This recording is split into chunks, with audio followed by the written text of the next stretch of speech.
Do you have reactions to things that sometimes feel way bigger than the event itself or the situation itself? Well, you're completely valid there. My name is Tiana Tavical, and I'm here to explain today what is an emotional memory and how does that show up in our day-to-day life, leading us to have reactions that feel really surprising. And I'm a licensed marriage and family therapist. I specialize in working with people with complex trauma. So that often means that there's a lot of things about their life they don't remember. But now, as adults, my clients are going out in the world and noticing they see someone and they just hate them for no reason. Or, they go to a certain room of their house and that's where they're always having fights with their partner. Just random things where they're like, why am I having these huge reactions? And this actually makes a lot of sense when we think of something called an emotional memory.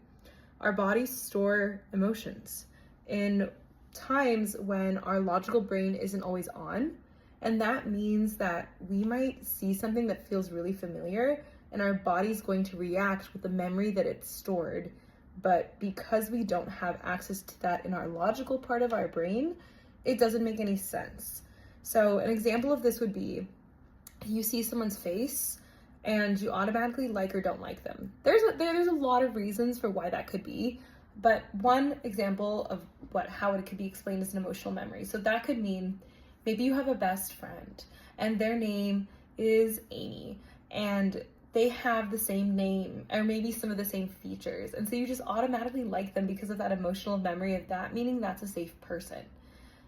Another way that shows up when I'm saying the couple's fighting or sometimes even just entering work and feeling stressed before anything has hit hit your emails is we associate certain places with memories and emotions. So if an office, like your boss's office, is usually a tense discussion, before you even get in the door, you're going to feel stressed. And that's because your body is remembering that. It doesn't matter what's going to actually happen in there. You just remember that. Or the room in your house, if you and your partner always fight in the kitchen is where you're going to have your worst fights because you're already set up for that. And so understanding the concept of emotion memory is helpful because it gives you some agency in knowing why you're having certain reactions.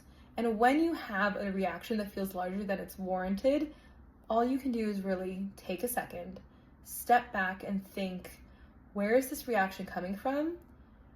Is this an emotional memory? And given that, how can I assess the reality of what is actually happening here?